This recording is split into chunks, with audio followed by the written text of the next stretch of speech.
제부TV 시청자 여러분 안녕하십니까, 송소장입니다. 오늘은 여러분들께 제가 라이브에서도 예고를 한번 해드린 적이 있는데 여러분들이 많이 주시는 질문 10가지 Q&A로 한번 다루어 볼까 합니다. 자, 시간 끌지 않고 바로 시작해 볼게요. 일단 첫 번째 질문입니다. 육지 사람들은 제주도 부동산을 마음대로 못 산다는데 맞나요? 하는 질문을 굉장히 많이들 주시는데요. 아닙니다. 예. 육지분들이라고 뭐 제주도 부동산을 마음대로 못 사는 거 아니고요. 마음대로 예. 제한 없이 그 일부 부동산을 제외하고는 나머지는 제한 없이 매입을 하실 수가 있는 그런 상태가 되겠습니다. 2번, 1억 미만의 허름해도 좋으니까 가끔 가서 지낼 만한 농가주택이 있을까요? 이것도 엄청 많이 물어보시는데 없어요. 그러니까 그 한국의 다른 지역에 비해서 제주도가 농가주택이 가격이 좀 센 편입니다. 그래서 2억에서 3억 정도 사이로 찾아보셔야 아마 구하실 수가 있을 거예요. 근데 그런 매물도 현재는 많지가 않은 상황이어서 1억 미만의 농가주택은 찾기가 아주 많이 힘들다. 그렇게 생각을 하시면 될 것 같습니다. 세 번째, 농막 놓을 수 있나요?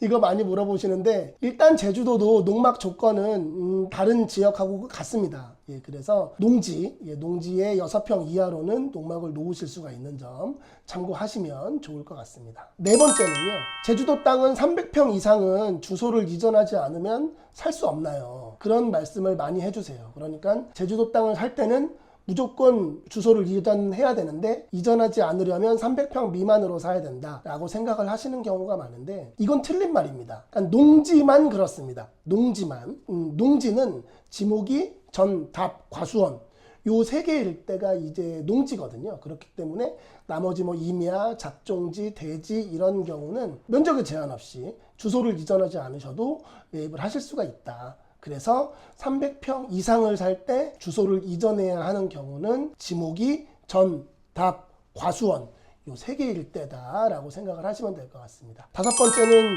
제주도 가격이 많이 빠졌다던데 송 소장님 가격은 왜 안 빠지죠? 뭐 이런 질문도 은근히 많이들 주세요. 근데 안 빠졌습니다. 언론이 생각하는 거는 대부분 지표, 이제 그런 거를 보고 뉴스로 만드는 거죠. 근데 언론이 만드는 지표와 아니면은 그 언론이 지표를 보고 얘기하는 것과 저희가 지금 현장에서 느끼는 것들은 많이 달라요. 그래서 제주도가 많이 내려갔다. 예, 그런 생각은 안 들고요. 뭐 떨어진 곳은 한 10% 정도 떨어진 곳이 있지만 최고점에서 지금 떨어져 있는 상태이기 때문에 가격이 그렇게 많이 빠진 건 아니다 라고 말씀을 드릴 수가 있을 것 같습니다. 6번, 절대로 사면 안 되는 땅, 이런 거 말씀 많이 해주시는데 저는 솔직히 이런 게 없다고 생각을 해요. 대신 하나 제가 말씀드릴 수 있는 건 땅이 지분으로 되어 있는 거, 그런 거는 매입을 안 하시는 게 좋다, 그렇게 말씀을 드리고 싶어요. 땅을 지분으로 매입하셨다가 저한테 이제 다시 말씀해 주시는 경우가 많아요. 아유, 지분으로 샀는데 이거 좀 팔 수 있겠습니까? 그럼 저는 반대로 말씀드리죠. 사모님은 그럼 이거 지분으로라면 사시겠습니까? 근데 팔고 싶어 하는 분들도 지분으로는 안 사신대요. 그 소유권이 지분으로 되어 있는 땅은 안 사시는 게 좋다, 그런 말씀을 좀 드리고 싶습니다. 7번째는요, 2주택 안 걸리는 매물이 있나요? 라는 말씀들을 많이 해주시는데 요거는 좀 제가 길게 설명을 못 드리고 간단하게 설명을 드리면 이 2주택이라는 개념이 취득세, 종부세, 양도세 이 세 가지의 세금을 매길 때마다 다릅니다. 그렇기 때문에 그냥 2주택에 안 걸리는 주택인가요? 라고 물어보시는 건 어찌 보면은 잘못된 질문이죠. 질문을 하실 때는 이게 취득세 낼 때 2주택에 적용이 되는 건가요? 아니면 양도세 낼 때 2주택에 해당이 되는 건가요? 아니면 종부세를 낼 때 2주택에 해당이 되는 겁니까? 라고 물어보시는 게 맞습니다. 앞으로는 이제 뭐 정부나 언론에서 너무 겁을 많이 주죠. 너네 2주택은 죄인이다. 2주택 갖지 말아라. 무조건 1주택은 팔아라. 이런 말씀들 많이 하시는데 그래서 이제 지레 겁을 먹고 계시는 그런 소비자분들도, 매수자분들도 많이 계시는 것 같아요. 그래서 다음부터 이제 질문을 주실 때는 취득세를 낼 때 2주택에 해당이 되는 거냐, 양도세를 낼 때 2주택에 해당이 되는 거냐를 꼭 한번 그렇게 세금의 종류에 따라서 물어봐 주시면 제가 좋을 것 같고요. 그냥 2주택이라고 말씀하시면 저도 답변 드리기가 힘들어요. 그냥 그거는 좀 양해를 부탁드리겠습니다. 8번째, 한 달 살이는 얼마나 하나요? 저한테 한 달 살이 물어보시는 분들이 굉장히 많아요.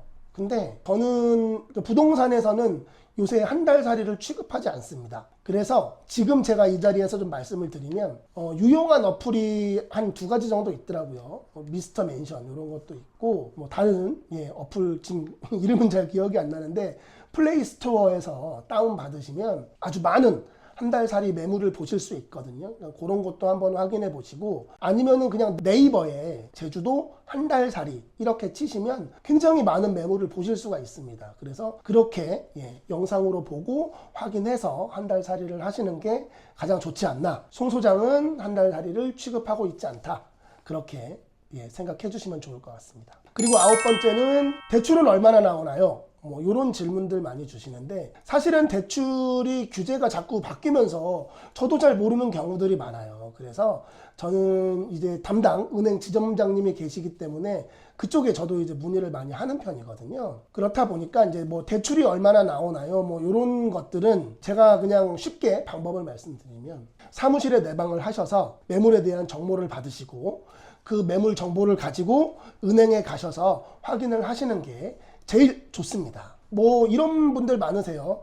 내가 육지에 있는데 어떻게 사무실에 가서 정보를 받느냐. 발품을 파셔야죠. 그런 발품 없이 토지를 매입하시려고 하는 건 본인의 노력이 좀 덜 들어가면 아무래도 그만큼 좋은 매물을 찾기가 쉽지 않다. 그래서 어쨌든 영상을 보고 매물이 마음에 들었다, 그래서 대출을 확인해 보고 싶다 하실 때는 사무실에 한번 방문을 해 주시거나, 아니면은 뭐 저희 회원 가입하시는 거 아시죠?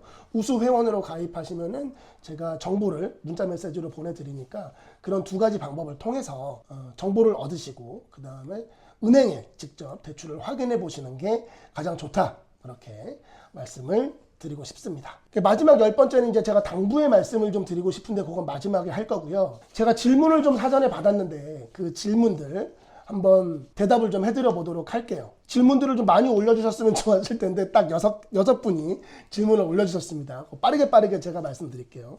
제주도 지역별 특징과 육지 사람이 살기 좋은 동네는 어디일까요? 그거는 개인차가 있기 때문에 제가 어디가 좋다 말씀은 못 드리겠고, 저는 개인적으로 애월을 좋아합니다. 그래서 애월에도 살기가 좀 괜찮다, 그렇게 말씀을 드리고 싶고요. 향후 3년 내에 토지 집값 전망은 어떻게 될까요? 요것도 항상 말씀드리는 얘기지만 땅값은 오늘이 제일 싸다, 그 말씀 드리고 싶습니다. 펜션 업종의 미래는 어떨까요? 이제 그 펜션 업종의 미래는 제가 보기엔 어쨌든 그런 컨셉들을 잘 잡으시면 아직까지도 제주도 펜션 업계는 희망이 있다, 그렇게 말씀을 드리고 싶어요. 뭐 공실률이 많다 뭐 이런 거 많이 나오는데, 어쨌든 뭐 레지던스 호텔 1000객실 뭐 100객실 가지고 있는 데서 공실 많이 나면 그런 게 다 자료에 잡히겠죠. 그래서 저는 공실률이 크다고 생각을 하고 있고, 어떤 컨셉이 좋은, 가족이 가서 지내기 좋은, 커플이 가서 가기 좋은 그런 곳들은 아직도 장사가 잘 되고 있거든요. 그래서 어쨌든 컨셉을 좀 잘 잡으시는 게 중요하고, 컨셉을 잘 잡으신다면 손님 걱정은 안 하실 수도 있겠다, 그런 생각이 듭니다. 상가주택을 매매하여 장사를 하려고 합니다. 토지를 매매하여 상가주택을 지으려고 합니다. 둘 중에 어떤 게 좋을까요? 이것도 둘 중에 어떤 게 좋다고 말씀드리기는 좀 힘든데, 어쨌든 상가주택은 입지를 보셔야 돼요. 그리고 타겟을 잘 설정하셔야 되는데, 나는 관광객을 타겟으로 영업을 해보고 싶다 하시는 분들은 이제 관광지 쪽에 상가주택을 선택하시는 게 좋을 것 같고, 그리고 나는 제주 도민들을 상대로 영업을 하고 싶다 하시면 시내권에 상가주택을 선택하시는 게 좋을 것 같습니다. 3번째는 전세를 좀 많이 올려달라라는 말씀을 주신 건데요. 뭐 내용이 길어서 다 읽어드릴 순 없지만, 어쨌든 우리는 전세를 많이 보고 있다. 송 소장 너는 전세를 너무 안 올려주는 것 같다. 저 전세 너무 환영합니다. 그리고 지금 매도인 분들이나 임대인들이 이걸 보시고 계신다면 전세를 저한테 많이 맡겨주시면 제가 중개를 좀 잘 시켜볼 자신이 있습니다. 근데 매물이 없어요. 그러니까는 전통적으로 제주도는 전세가 별로 없어요. 연세를 계속 받아오던, 그래서 이렇게 1년살이를 하던 전통들이 좀 있다 보니까 전세가 많이 없는 그런 실정이거든요. 그래서 제가 일부러 전세를 많이 홍보를 안 하는 건 아니고 전세 매물이 저한테 잘 안 들어옵니다. 그래서 제가 소개를 못하고 있는데 들어올 때마다 제가 전세 매물은 바로바로 소개를 해드린다는 점 약속드리도록 하겠습니다. 네 번째는 이제 폐가를 매입해서 고쳐서 활용할 계획이 있는데 어떻게 해야 될까요? 물건은 많이 있나요? 폐가가 물건이 별로 없어요. 그리고 폐가가 물건이 있으면 비싸요. 그러니까는 정확하게 말하면 저렴한 폐가는 없습니다. 비싼 폐가는 있어요. 근데 그 비싼 폐가도 사실은 이제 땅값만 책정해서 내놓으시는 거라서 땅값이 좀 비싼 동네의 폐가들이라고 봐야 되겠죠. 어쨌든 폐가 오래된 집, 폐가인 곳은 현재 땅 가치가 높은 곳 안에 있을 확률이 높습니다. 왜냐하면 옛날부터 동네가 형성되어 있던 곳들이기 때문에 이제 그런 곳들은 취락지구일 경우가 높고요. 아니면 주거지역일 경우가 높습니다. 그리고 주거지역일 경우나 취락지구일 경우에는 지가가 이제 많이 상승을 하게 되죠. 거기에는 뭐 오수관도 당연히 있을 거고, 그리고 상수도도 당연히 있을 거기 때문에 지가가 높게 이제 형성이 되어 있을 겁니다. 그렇다 보니까 땅값만 받아도 폐가 값은 아니다. 그래서 굉장히 가격이 좀 올라가 있다. 그렇게 생각을 하시면 될 것 같아요. 뭐 이분이 폐가를 매입해서 고쳐서 활용할 계획이 있다라고만 하셨는데, 이 폐가라는 내용 안에는 저렴한 주택을 고쳐서 쓰고 싶다는 내용이 포함된 것 같아요. 하지만 저렴한 폐가는 요새는 찾기 힘들다. 아까 농가주택 말씀드렸던 것처럼 1억 미만의 농가주택은 이제 찾아보기 힘들고요. 2, 3억 정도는 준비를 하셔야, 2억도 힘들어요. 솔직히 말씀드려서. 3억 정도는 준비하셔야 매입을 하실 수 있다. 그렇게 말씀을 드리고 싶습니다. 제주도 토지는 허가가 되어 있는데 무허가 건물이 있는 땅을 사면 불이익이 뭐가 있을까요? 이제 그 무허가 건축물을 누가 신고하게 되면 그러면 불이익이 생길 수가 있겠죠. 하지만 그 무허가 건축물을 양성화할 수 있습니다. 그러면은 건물로 다시 신고를 할 수 있다는 거죠. 그러니까 뭐 그렇게 크게 그게 어려움이라는 생각은 안 들고요. 좋은 점은 있을 수 있겠죠. 어쨌든 건물이 무허가니까 본인은 땅만 사시는 거잖아요. 그러면은 주택수에는 해당이 안 될 수가 있기 때문에 그거는 좀 장점이 되겠죠. 하지만 무허가 건축물로는 어떤 상업적인 용도 아니면 민박 이런 것들을 하실 수 없습니다. 그렇기 때문에 그런 것들은 좀 단점이 될 수 있겠네요. 그 장단점 중에 나한테 어떤 게 더 큰지 생각해 보시고 매입하시면 좋을 것 같습니다. 수도 2인입 비용이 얼마나 드나요? 100m면 얼마나 드나요? 궁금해 하셨는데, 일단 지금 현재 면사무소나 읍사무소에서는 미터당 10만원 정도 얘기를 하고 계시더라고요. 그러니까 그냥 편하게 미터당 10만원, 100m면 1000만원 든다. 그렇게 생각을 하시면 될 것 같습니다. 자, 제가 마지막으로 드리고 싶은 말씀이 하나 있는데, 제 채널을 보시는 분들은 이제 어떤 경매 채널이나 아니면 부동산 정보 채널을 많이 보시는 구독자분들이실 거라고 생각을 합니다. 근데 이게 그들이 대부분 내세우는 논리나 그런 것들이 대부분 통계를 바탕으로 이제 얘기를 하죠. 통계가 이랬었고 이렇게 되니 미래는 이렇게 될 것이다. 아니면은 통계가 이랬는데 지금의 상황은 비정상이다. 뭐 이제 그렇게 말씀을 많이 하실 것 같은데, 좋게 전망을 하든 나쁘게 전망을 하든 전망을 할 때 통계를 내세운다면 그거는 90% 이상은 의심을 해보셔야 된다. 그렇게 말씀을 드리고 싶어요. 통계를 내밀었을 땐 그 통계가 거짓말을 하고 있는지 아닌지, 아니면 유리한 통계만 가지고 온 건지 그거를 확인해 보시라. 그 말씀을 꼭 드리고 싶어요. 왜 그러냐면 이제 부동산 유튜버 많죠. 그 정보를 소개하는 분들도 많고 뭐 전망 이런 거를 소개하는 분들도 많고 한데, 저는 이제 그런 분들을 볼 때마다 느끼는 점이 이런 오류가 있는데 왜 이런 건 얘기를 안 할까? 그런 생각을 많이 했어요. 뭐 나쁘게 평가하시는 분도 그렇고 좋게 평가하시는 분도 마찬가지입니다. 그렇다 보니까 이 자기한테 본인한테 유리한 그런 통계만 가지고 와서 사람들을 현혹시키려 하는구나 라는 생각을 많이 했어요. 그러니까 듣고 싶은 말만 해주는 거죠. 그래서 집값이 떨어질 걸 원하는 사람한테는 그런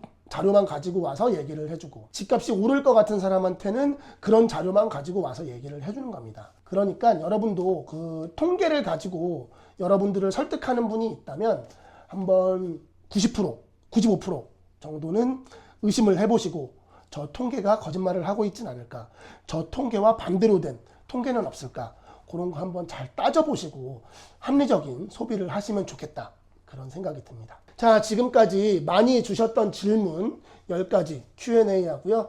구독자 질문을 한번 살펴보았습니다. 좀 궁금증이 해소되셨나 모르겠는데 어쨌든 뭐 다른 질문이 있으면 이런 영상을 제가 가끔 찍을 생각이니까 언제든지 질문을 올려주세요. 그럼 이 송 소장이 성심성의껏 여러분들에게 답변을 드리도록 하겠습니다. 지금까지 제주시 도남동 사무실에서 송 소장이었습니다. 감사합니다.